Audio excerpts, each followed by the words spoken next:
11 লক্ষ টাকা দিয়ে 11 লক্ষ টাকা দিয়ে ভুল চিকিৎসায় হয়ে ওনার পরবর্তীতে উনি যে নাকের সার্জারিটা করেছিল, নাকটা বেশিরভাগ অংশ কেটে গিয়েছে এবং নাকটা বাঁকা হয়ে গিয়েছে। কেন আপনারা আমাকে ভুল চিকিৎসা করেছেন। ইনফ্যাক্ট আমার বাদিনী আমাকে যেটা বলছিল, অপারেশন টেবিলে যে ভুল হয়েছে, তাদের যে শাউট একজন ডক্টরের সাথে জুনিয়রের সাথে যে উনি বলছিল তোমরা ভুল করছো, তোমাদের আর কত শিখাবো, এই ধরনের ভাষা কিন্তু তাকে কিন্তু লোকাল অ্যানেস্থেসিয়া দেওয়া হয়েছে। তার ফুল বডি কিন্তু অজ্ঞান অবস্থায় ছিল না। এই চিকিৎসা পদ্ধতিটা কি আইনগত?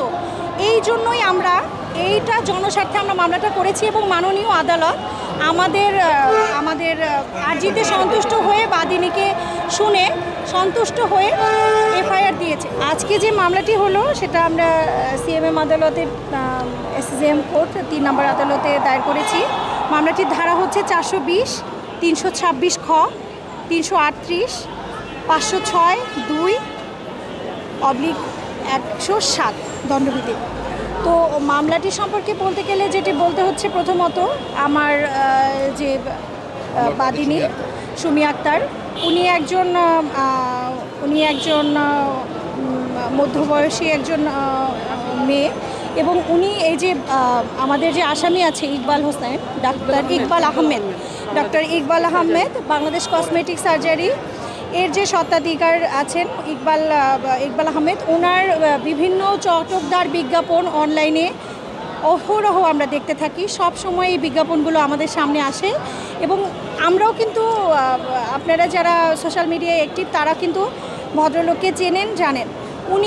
উনি যে আমাদের দেশের যে প্রচলিত চিকিৎসা পদ্ধতি আছে তার বাহিরে গিয়ে উনি এরকম একটা কসমেটিক সার্জারি সেন্টার খুলেছেন এবং এই ধরনের চটকদার বিজ্ঞাপন দিয়ে ক্লায়েন্টকে আকর্ষিত করে তার এই বিকৃত চিকিৎসা পদ্ধতির দিকে ক্লায়েন্টকে আকর্ষিত করেন এবং ক্লায়েন্টরা সেখানে যান। বিশাল একটা অ্যামাউন্টের ফিস দিয়েই কিন্তু সেই প্লাস্টিক সার্জারিগুলো করা হয়। কিন্তু আজকে এই মামলার সূত্রপাত কেন হলো সেই বিষয়টা যদি বলতে চাই, তাহলে আমার যে ক্লায়েন্ট আছেন সুমি আক্তার, উনি গিয়েছিলেন এরকম একটা কসমেটিক সার্জারি পারপাসে। তো ডক্টর ইকবাল আহমেদ তার সাথে যে কথাবার্তা বলেছিলেন, তিনি গিয়েছিলেন আসলে মূলত নোজ সার্জারি করার জন্য। তখন তাকে আরও বিভিন্ন, তার চোখের সমস্যা, তার গায়ে মেস্তার দাগ, ঘাড়ে দাগ আছে, এই ধরনের স্পট অনেক কিছু নিয়ে বললো যে অনেক কিছু এইগুলো সবই আপনি মিনিমাইজ করে আপনাকে করে দিব, আপনাকে আমরা ফিস কমিয়ে রাখবো, আপনি আমাদের কাছে চিকিৎসায় আসেন। সেও আসলে তাকে এত সুন্দর করে কাউন্সিলিং দেওয়া হয়েছে, এমনভাবে বোঝানো হয়েছে, সে বুঝতে পারেনি। সে তারপর আস্তে আস্তে টাকা পয়সা জোগাড় করে তার কাছে গেলেন এবং প্রায় 11 লক্ষ টাকা দিয়ে 11 লক্ষ টাকা দিয়ে ভুল চিকিৎসায় হয়ে ওনার পরবর্তীতে উনি যে নাকের সার্জারিটা করেছিল, নাকটা বেশিরভাগ অংশ কেটে গিয়েছে এবং নাকটা বাঁকা হয়ে গিয়েছে।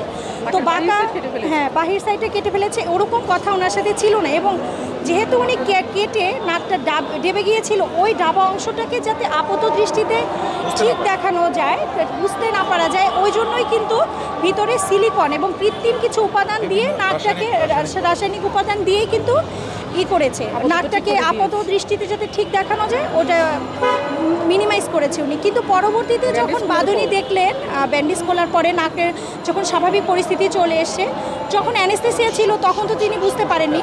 তখন ব্যথা, অসহ্য যন্ত্রণা এবং তার ঘুমে প্রবলেম হয়, কারণ সে নাকের ওই সিলিকনের কারণে তার শ্বাস প্রশ্বাসের সমস্যা হচ্ছে, নাকে ডাবল চেম্বার হয়ে গেছে, অনেক ধরনের প্রবলেম।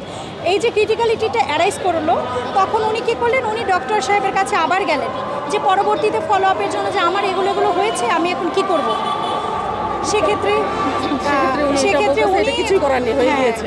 উনি কোনোভাবে তাকে কোঅপারেট করেনি, বরং ওনাকে এরকম হতেই পারে, আপনাকে আমরা যদি আবার চিকিৎসা করতে হয় আপনার আবার পেমেন্ট করতে হবে, পেমেন্ট করা ছাড়া আমি আর কোনো চিকিৎসা আপনাকে করতে পারবো না। তখন ওনার হয়েছে যে না, কেন আপনারা আমাকে ভুল চিকিৎসা করেছেন। ইনফ্যাক্ট আমার বাদিনী আমাকে যেটা বলছিল, অপারেশন টেবিলে যে ভুল হয়েছে, তাদের যে শাউট একজন ডক্টরের সাথে জুনিয়রের সাথে যে উনি বলছিল তোমরা ভুল করছো, তোমাদের আর কত শিখাবো, এই ধরনের ভাষা কিন্তু তাকে কিন্তু লোকাল অ্যানেস্থেসিয়া দেওয়া হয়েছে। তার ফুল বডি কিন্তু অজ্ঞান অবস্থায় ছিল না।